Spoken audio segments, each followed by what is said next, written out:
Hey, what's going on? It's Stokely from Sosondole.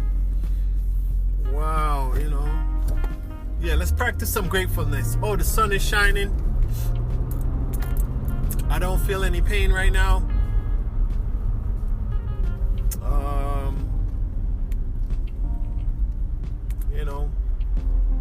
Made breakfast for my son.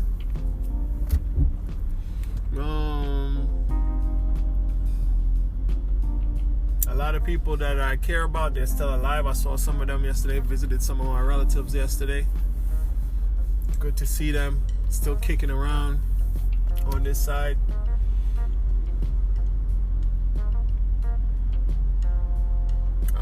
There's a lot to give thanks for, but it's hard to think about them. So, my car's still running, even though I crashed it. I'm driving right past the place that I crashed it in January. I'm driving right by that area right now. It's still running. I still have I'm looking for another more fuel efficient vehicle. Still haven't found one that I can afford and I can access right now, but it's my car is actually more fuel efficient now than it was before the crash, because since the front grille is broken out, it's able to take in more air. Anyhow, I'll go on and on about cars. But let me see if I screenshotted anything good this week regarding health related things. Let's see, screenshots. Where's all my screenshots? I have a panorama in here I gotta get to. Let's see here. Nope. No.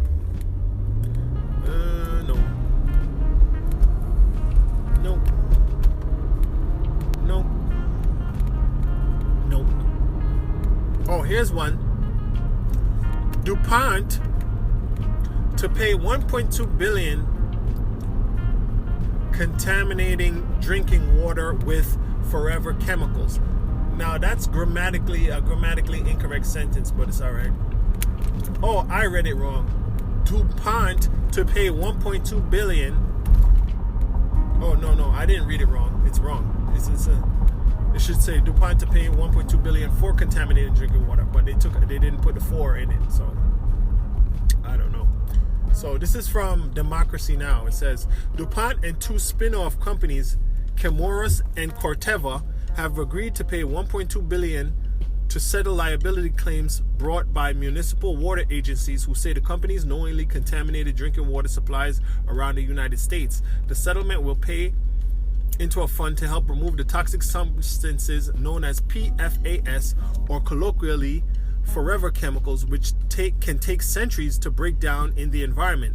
They're used in everything from food packaging to cosmetics to fabrics and firefighting foam. They are linked to a host of health problems in humans, including liver damage, lowered fertility, asthma, thyroid problems, low infant birth weight, and cancer. Okay, so we've spoke about forever chemicals on this podcast before. If you go back, look through my list, I think I spoke about forever chemicals. Oh, am I running out of gas? I think I am running out of gas or something. Wait a minute, did I buy gas yesterday? Let me think. Just give me one moment, I'm sorry. I'm distracted. I did not buy gas yesterday, so I better buy gas when I get back to the town area right now, or I will be left stranded. What did I do yesterday? No, I went there and I got that thing, and then I did not. I felt like I did a few things yesterday. No, I didn't buy any gas because I was running late. Hopefully we make it, because there's a lot of traffic coming up ahead. Anyhow, sorry. So we've spoken about forever chemicals, and let me put on my hazard light just in case my car runs out of gas. We've spoken about forever chemicals before, and they don't leave your body. And supposedly people say that, at the time, there's a Netflix documentary about it also. So at the time I saw that Netflix documentary, they weren't saying conclusively that these forever chemicals do anything to the body. But now we know, that they're not safe. And these forever chemicals are in your non-stick pots. They're in your wrinkle-free clothing. They're in fire-retardant clothing and fire-retardant furniture. They're in, like I said, like the article said, food packaging. It creates like a non-stick surface. It creates a hydrophobic surface, right? And Teflon, PFAS, PFOS, all these things contain polyphenol or whatever, and Teflon is like, I don't know, somewhat related to that. So, even things like Thinsulate, which used to come in the Timberland boots that we liked so much back in the 90s, contain stuff like that. So, let me see, going on. Okay, here's one from an Instagram channel named Plants Connection. Nature's Medicine. Dandelions are a garden-growing first aid kit. Native Americans boiled dandelion in water and took it to treat kidney. I'm making a lane change. Give me a second. And the guy's not letting me get over. So, dandelion is healthy. I can't look down at it right now. I was at the light. Dandelion has been used by Native Americans as a medicine, as a medicinal treatment for a lot of conditions. Okay, so that's dandelion. So let's see what else. Got a gas station coming up right now. Not one of my preferred gas stations, but it's all good. I don't really have a choice right now. Swooped in front of this guy. Let's see. Nope.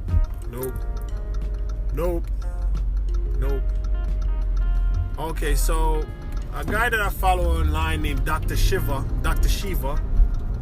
he's actually married to Fran Drescher. Fran Drescher, the nanny, the lady from the movie named Nanny. So he talks about a lot of health related stuff. He goes in depth. He's an MIT graduate. I don't know what he studied at MIT, but he's like a prodigy, and he's eclectic. He kind of gets involved with a lot of different things. But he's talking about phthalates. Phthalates are another petrochemical derivative that is used to soften plastics. It's also put into cosmetics, and it's an endocrine disruptor, and it also causes issues with the reproductive system. It causes other adverse health effects. Phthalates is spelled like a Greek word, P-T-H-A. It's right on my screen. Let's see. I don't think it's P-H. Anyway, but let's go. P-H-A-L-A-T-E-S. I thought it was P-T-H.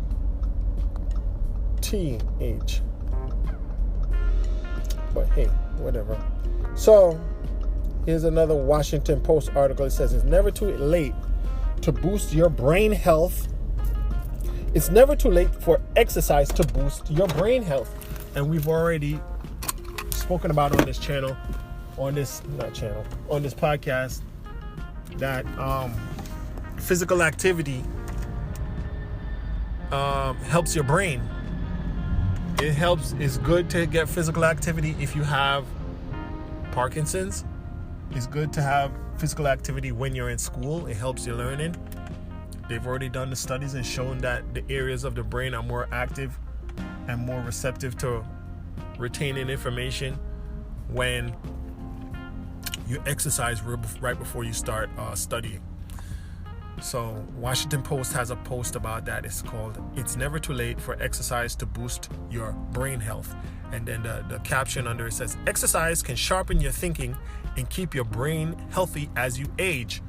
So this would explain why a lot of older people, they don't want to stop working. They keep working and stay active, because physical activity helps to keep you alive. It helps to keep your brain alive. And older people will tell you that they recognize that when their buddies retire and don't have anything to do but worry, their health deteriorates much faster. So it's good to exercise. Get out and walk, and keep moving around. Get your sunlight. Right now, there's a forest fire somewhere in Canada that's causing a lot of smog down here in New York. And it's not advised to exercise outside. So you got to be careful of that. So let's see what else we got.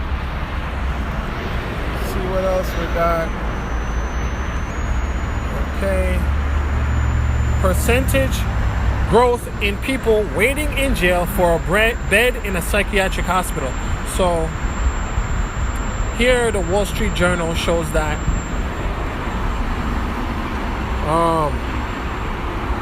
many states that seem to be southern states don't have enough beds for the mentally ill prisoners.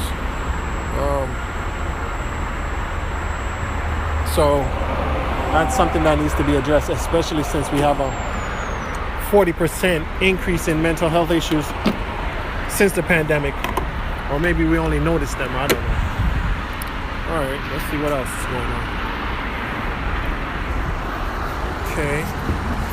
Okay, so this one is pertaining to me. This is not health related, so I'm not gonna read it. Yeah. See what else. What else do I have in my screenshots here?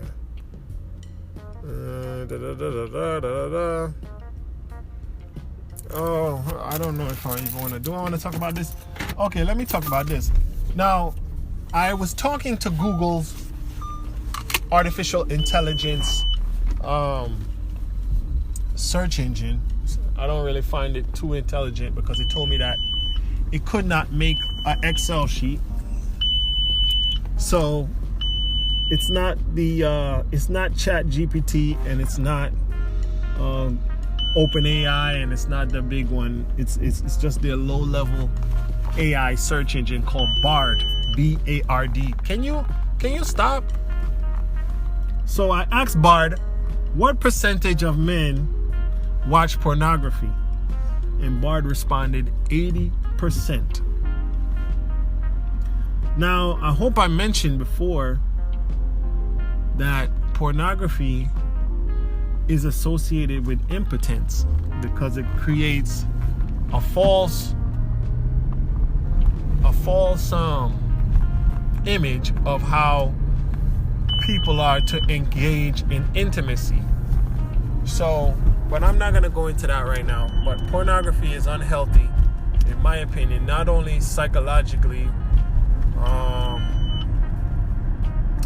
Really? What's going on? Right brake light. I changed both of my brake lights. Okay, I'm sorry about the beeping.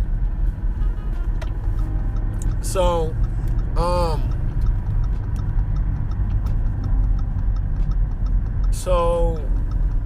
So, what did I say? So why did I mention that now? Because I encountered this article that said, this is a young lady speaking. She says, I made $10,000 a month chatting with guys on dating apps. I got some weird requests, but most men just want to feel like someone cares. Now, I unfortunately, I made up to $400 a day speaking to men on dating apps. Blah, blah, blah, blah, blah. And she goes on to detail what apps those are. So, you have 80% of men watching pornography. You have maybe less than 50%, no, close to 50% of men that have experienced intimacy in the last year. So it creates I think pornography creates a terrible vacuum, and this is one of the things that fills that vacuum, and that's spending money to have a conversation with a woman on the internet, and not developing your social skills, and not using your money to improve your situation in life, or invest in yourself, or whatever the case may be. So I don't have an issue necessarily with this article. This is from Insider Business. I guess they changed the name from Business Insider, or maybe it's a bootleg Business Insider. It's called Insider Business Instagram page. The lady's name is Nicole Miranda. So she makes up to $400 a day, or she made $10,000 a month talking to men on the but that doesn't make sense. 400 times 3 4s. Oh, 3 4s is 12. No, that doesn't make sense. 3 4s is 12 times 10. Oh yeah, 10,000. Okay, 12. That could be $12,000. $400 a day is about $12,000 a month. Okay, gotcha. But she didn't do $400 every day. She just averaged $400. So moving along, let's see what else.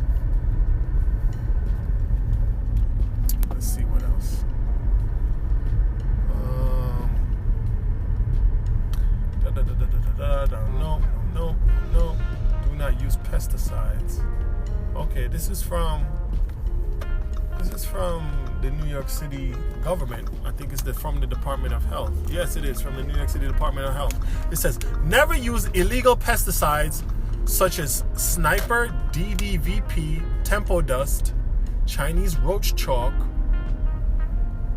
or Tres Pasitos. These are toxic pesticides and can cause seizures, coma, and death. Call the New York City Poison Center at 212-POISONS for more info if you have used these products. So, in my early years and formative years, I lived in a lot of places that had roaches. Roaches and roach infestation, and they're kind of basically almost impossible to totally eliminate. Roaches provide a great service actually for the world by eating all of the decomposed materials. So we have to thank roaches for their functional use and for their contribution to the environment. Roaches belong here, they deserve to be here, and they're doing good work. So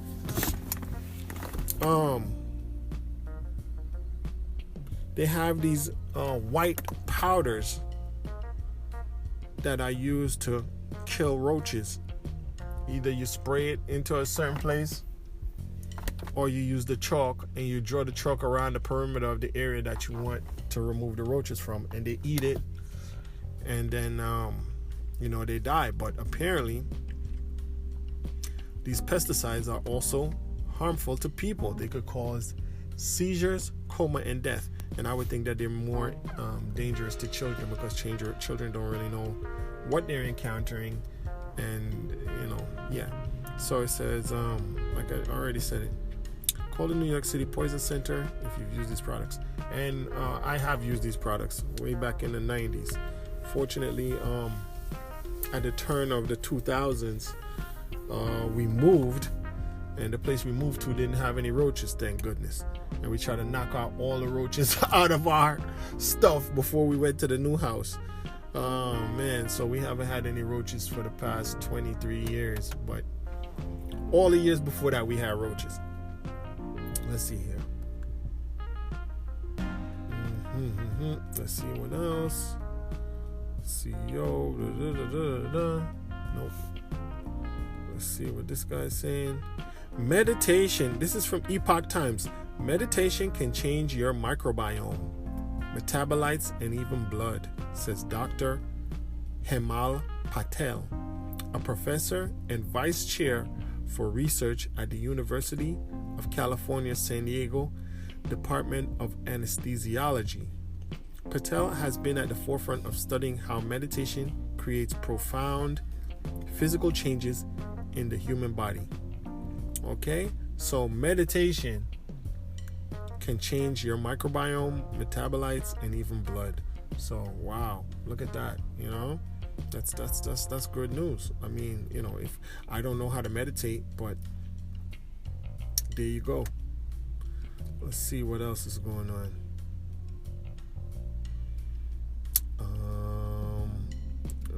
Lowering your okay, here's one from Epoch Times again. Widespread myths about lowering your cholesterol with statins to improve your health still permeate modern medicine.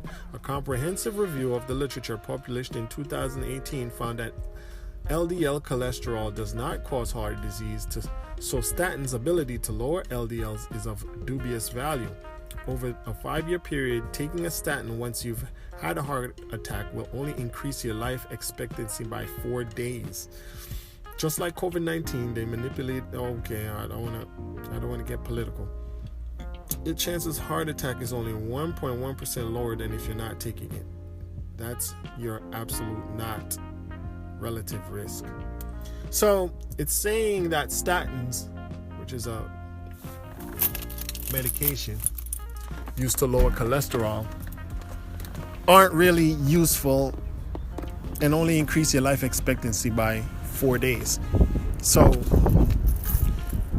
that would, you know, eating fats does not, from my understanding, increase your cholesterol. What increases your cholesterol, I don't know, maybe I've spoken about this before and forgot it, but you can increase your cholesterol by storing all your energy, like eating too much carbohydrates and stuff like that. And then as a result, and without exercising or being active, having too much sugars, you end up storing that energy, and that turns to fat. And also, if your muscles aren't using up that fat, you know, so these drugs, these statins that are used to lower cholesterol, aren't the most holistic and sustainable way to do that. Now, the article doesn't go on to say that.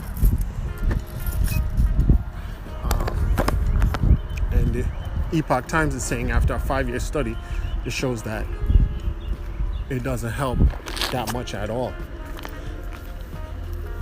So, what I would say, in my opinion, a lifestyle change is required. Exercise, lower your sugar intake, eat complex carbohydrates that give you a slow burn, like all the brown stuff, and that should help. But that's enough updates right now on what's going on social media. Let me see. Oh, it says birth rates continue to decline among younger women. Okay, so it shows that older women are having more kids and younger women are having less. But anyhow, that's not really my business. Thanks for listening.